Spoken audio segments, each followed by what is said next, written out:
ఇదిగో మీ చేతులను బట్టి దేవుడైన యెహోవా దీవించటం, శపించటం జరుగుతుంది. కాబట్టి ఈ దేవుడి చేతులు ఇచ్చాడని మీకు ఇష్టం వచ్చినట్లుగా ఈ చేతులతో ఏ పనులు చేసినా జరగదు. నేను మరలా చెప్తున్నాను, నీ చేయి పని చెయ్యాలి.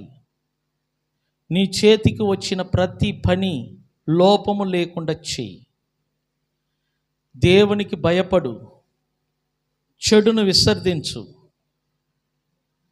నీతిగా యథార్థంగా దేవుని ఎదుట జీవించు. నీ చేతికి వచ్చిన ప్రతి పనిని చెయ్యి.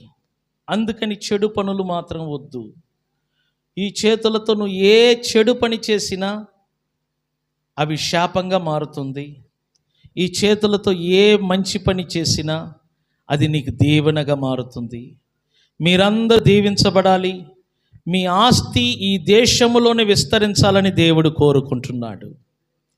ఇది జరుగుద్దంటే జరుగుద్ది, నువ్వు దేవునికి భయపడి జీవిస్తే.